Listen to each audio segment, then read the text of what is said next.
అందరికీ నమస్కారం. విజయసాయి రెడ్డి గారు అనేక సార్లు ప్రెస్ ముందుకు వచ్చి ఒక విషయం పదే పదే ప్రస్తావిస్తూ ఉన్నారు. జగన్ రెడ్డిని ఉద్దేశించి, నీ చుట్టూ ఉన్న క్వార్టరీని మార్చుకో, లేకపోతే నువ్వు ఎన్ని పాదయాత్రలు చేసినా, నువ్వు ఎన్ని విన్యాసాలు చేసినా నువ్వు మళ్ళీ సీఎం కాలేవు అని విజయసాయి రెడ్డి పదే పదే చెప్తుంటే నేనేదో అనుకున్నాను. కాకపోతే క్రమేపీ ఆలోచిస్తుంటే నేను చేసిన వ్యాఖ్యలు కూడా నా మీద కానీ ఇతర మంత్రుల మీద కానీ ఎమ్మెల్యేల మీద కానీ చేసిన వ్యాఖ్యలు చూస్తుంటే నాకు ఇప్పుడు అర్థమైంది. ఈయన డార్క్ రూమ్లో ఉంటాడు, ప్యాలెస్లో ఉంటాడు, సడన్గా బయటకు వస్తాడు. అక్కడ ఓ పిఆర్ఓ ఒక మ్యాటర్ ఇస్తాడు, లేకపోతే కూడా ఉన్న సలహాలు సూచనలు ఇచ్చేవాళ్ళు ఆయన తప్పుడు దోవలో పెడతాడు అని చెప్పి తప్పుడు దోవలో పెడతారని చెప్పేసి నాకు అర్థమైంది. ఎందుకంటే మొన్న కూడా విజయవాడ వరదల్లో ఆయన బయటకు వచ్చి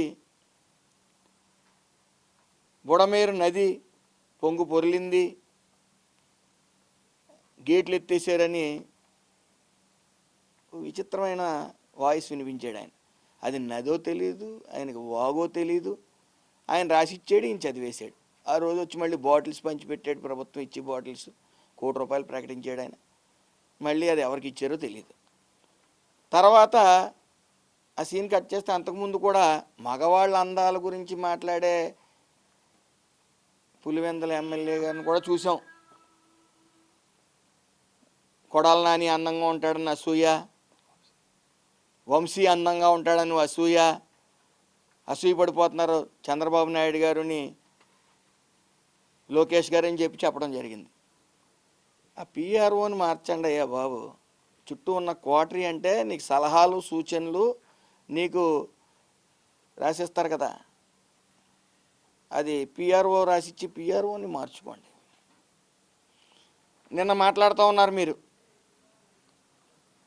కళాకారుల్ని చిన్న చూపు చూస్తూ మీరు మాట్లాడారు. కళాకారులకి రికార్డింగ్ డ్యాన్స్ వాళ్ళకి కూడా మీకు తేడా తెలీదు, అది కూడా చెప్పరు మీ పిఆర్ వాళ్ళు. సంక్రాంతి సంబరాల్లో భాగంగా జబర్దస్త్ టీము కళాకారులు రావడం జరిగింది. ఆ కళాకారుల్లో శాంతి స్వరూప్ అని మగవాడు. ఇతను గత 11 సంవత్సరాల నుంచి కూడా అతను జబర్దస్త్ టీంలో ఆడవాళ్ళు వేషాధారణ వేసి నటిస్తూ ఉంటాడు ఆయన. అది సభ్య సమాజం అందరికీ తెలుసు, తెలుగు ప్రజలందరికీ కూడా. తమరికి తెలియదు, మీకు రాసిచ్చే వాళ్ళకి కూడా తెలియదు. ఇతనితో నేను డ్యాన్స్ చేస్తే రికార్డింగ్ డ్యాన్స్లు అంటూ ఉన్నారు మీరు. వీళ్ళు కళాకారులయ్యా, చిన్న తెర కళాకారులు. వాళ్ళని చిన్న చూపు చూడటం ఎందుకు? మీకు తెలియదు కదా. ఈయనతో డ్యాన్స్ కట్టినా మీరు నేరం కింద చూస్తారేమో. ఎందుకంటే మీకు మగవాళ్ళ మీద డిఫరెంట్ ఒపీనియన్ ఉంది. మీరు వాళ్ళ అందాల గురించి వర్ణిస్తూ ఉంటారు, అలాగే బట్టలు ఇప్పి చూస్తానని పోలీసు వాళ్ళు అంటూ ఉన్నారు. ఆ విచిత్రమైన వాదన ఏంటో మాకు తెలియదు. కానీ కనీసం మీ డబ్బా ఛానల్ ఏదో చెప్తే మీరు వచ్చి బయటకు మాట్లాడేయటం, మీ పిఆర్ఓలు ఏదిస్తే అది మాట్లాడేయటం, ఆలోచించి మాట్లాడండి మాట్లాడేటప్పుడు. అలాగే మీరు మాట్లాడుతూ ఉన్నారు సంజయ్ రాణి గారి పిఏ గురించి, ఏదో అన్యాయం జరిగిపోయింది, ఏదో చాటింగ్ చేసేసాడని చెప్పి. అది ఫేక్ చాటింగ్ ఒకటి క్రియేట్ చేసి సోషల్ మీడియాలో మీరు మీ విషప ఛానల్లో ప్రచారం చేస్తున్నప్పుడు దాన్ని ఫోరెన్సిక్ ల్యాబ్కు పంపడం జరిగింది. దాంట్లో దీన్ని ఎవరైతే వైరల్ చేస్తున్నారో, ఎవరైతే దీన్ని మార్పిడి చేశారో వాళ్ళని పట్టుకుని 15 రోజులు రిమాండ్ వేయటం జరిగింది. అది మీకు తెలియదు అనుకుంటా, మీ పిఆర్ఓ చెప్పలేదు అనుకుంటా, నీ చుట్టూ ఉన్న జనం చెప్పలేదు అనుకుంటా. ఇలాంటి ఏదో చేసేద్దామని చెప్పి మీరు పెట్టి మొక్కలు వేస్తూ ఉన్నారు. అలాగే జోగి రమేష్ కూడా కల్తీ మద్యం తయారు చేసి అది ప్రభుత్వానికి ఆపాదిద్దాం, ప్రభుత్వాన్ని అస్థిరపరుద్దాం అని చెప్పి ట్రై చేశాడు. అడ్డంగా దొరికాడు, 83 రోజులు ఉన్నాడు. ఇలాంటి ప్రయత్నాలు చేసి మీరు విఫలయత్నాలు చేసి మీరు అబాస్పాలు అవుతున్నారని మీరు అది గమనించండి. అదేవిధంగా మీరు జైల్లో వేస్తానంటున్నారు ఏంటి, కళాకారులతో మమేకమైనందుకు జైల్లో వేస్తారా? అవునవును, జైలు గురించి మీరే చెప్పాలి. ఎందుకంటే అందులో మీరు సిద్ధహస్తులు, ఎక్కువ రోజులు ఉన్న వ్యక్తి. అలాగే జైల్లో వేయటువంటి చంద్రబాబు నాయుడు గారు ఏ తప్పు చేయకపోయినా జైల్లో వేసి 11 సీట్లకు పరిమితం అయ్యారు. జైళ్ళు గురించి మీకు తెలిసినంత ఇంకెవరికి తెలియదు అనుకోండి, జైల్లో వేయాలి ఖచ్చితంగా. కళాకారులతో మమేకోవడం తప్పు మీకు. కళాకారులు అంటే మీకు చిన్న చూపు. మన సంక్రాంతి సంబరాలంటే కూడా ఏంటో తెలియదు మనకి. సంక్రాంతి సంబరాలంటే మన ఇంటి వెనకాలే ఒక సెట్టింగ్ వేయటం, ఓ లింగి పంచి కట్టుకోవటం, అధికారంలో ఉన్నప్పుడు అది కూడా ఓ లింగి పంచి కట్టుకోవటం, అది వైరల్ చేయటం, హడావిడి చేయటం. ఆ ప్రసాదాలు కల్తీ పూర్తిగా. ఓ చుక్క పాలు వేయకపోగా పశు వ్యర్థాలు వేసి మళ్ళీ మీకు మీరే ప్రచారం, క్లీన్ చిట్ ఇచ్చేసరి. మీకు ఎవరు ఇచ్చారో, సాక్షి ఛానల్ కానీ ఇచ్చిందేమో మీకు కానీ క్లీన్ చిట్. సంక్రాంతి సంబరాలు మాట అటు ఉంచితే మన రిపబ్లిక్ డే రోజున కూడా మీరు బయటికి రాలేదు. మీకు ఏదైనా బయటికి రావాలంటే మీరు అధికారంలో ఉండాలి. మీరు అసెంబ్లీకి ఎలాగ రావట్లేదు, సంతకాలు ఇట్టి పారిపోతా ఉన్నారు. మీరు విమర్శలు తీసుకోలేరు. అలాగే మళ్ళీ మీరు మాట్లాడుతూ ఉన్నారు ఆడు వీడు అంటే. బడుగు బలహీన వర్గాలకు చెందిన మంత్రులు కానీ ఎమ్మెల్యేలు కానీ అంటే మీకు అంత చిన్న చూపా? వాడు వీడు అంటారా? భయ మాకు నోళ్ళు లేవా? మాకు సంస్కారం నేర్పారు మా పెద్ద ఆయన, గౌరవం ఇచ్చి పుచ్చుకోండి అని చెప్పి. వాడు వీడని మీరంటే మేము అనలేమా? మీకు ఎవరండి ఇవన్నీ మీకు అన్నీ చెప్తున్నారు పిఆర్ఓలు? మీరు అగ్రెసివ్గా మాట్లాడితే మేము మాట్లాడలేమా? జరుగుతున్న అభివృద్ధి సంక్షేమం, మీరు పాదయాత్రలు అంటున్నారు. విజయసాయిరెడ్డి పాదయాత్ర, నువ్వు ఎన్ని పాదయాత్రలు చేసినా నగ్గలేవు అంటున్నారు. పాదయాత్ర చేసి ఏం చేశారు? 2 కోట్ల ముద్దులు ఇచ్చారు జనాలకి, దొంగ హామీలు ఇచ్చారు. ఈ రోజున రాష్ట్రం ఆర్థికంగా అభివృద్ధి చెందుతుంది, నిరుద్యోగులు అందరూ కూడా హ్యాపీగా ఉన్నారంటే నారా లోకేష్ గారు చేసిన యువగాళం. పాదయాత్ర అంటే అది ప్రజల సమస్యలు తెలుసుకుని ఈరోజు మేనిఫెస్టోలో పెట్టడమే కాకుండా ఈరోజు ఒక్కొక్కటిగా ఇవన్నీ కూడా ఆ సమస్యలన్నీ కూడా తీర్చిదిద్దుతున్నారు. అన్ని సమస్యలు ఒక్కొక్కటిగా.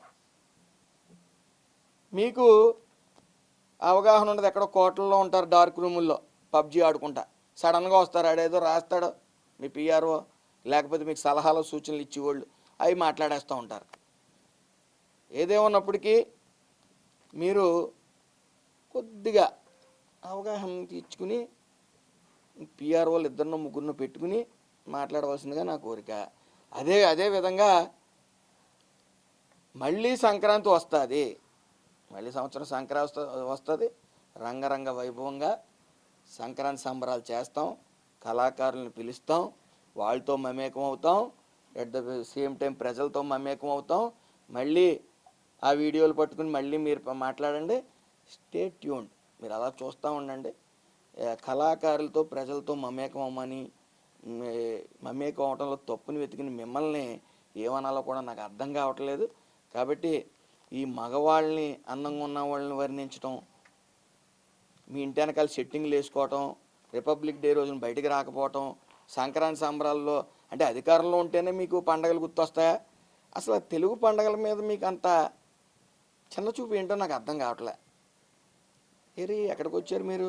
గతంలో సెట్టింగ్ వేసుకుని ఇంట్లో కూర్చున్నారు ఇంటి వెనకాల. ఇప్పుడు తెలుగు పండగల్లో మీరు ఎక్కడైనా బయటకు రావడం చూసామా? రారు. ఉగాదికి రారు, సంక్రాంతికి రారు. మీకు చిన్న చూపు.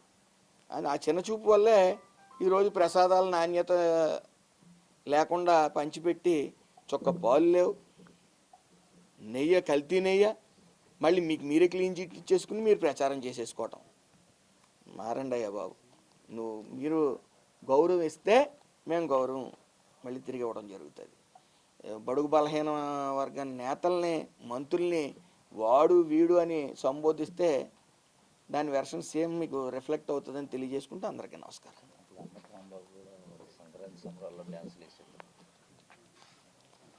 అదేవిధంగా ఈ జబర్దస్త్ టీం గురించి మీకు తెలియదు కాబట్టి మీ కళాకారిణి రోజక్క ఉంది, రోజక్కని అడగండి, వాడు మగవాడ శాంతి స్వరూప్ అని అతను మగవాడా ఆడవాడా ఆవిడ చెప్తుంది, ఎందుకంటే ఆవిడే జడ్జి కింద వ్యవహరించేది.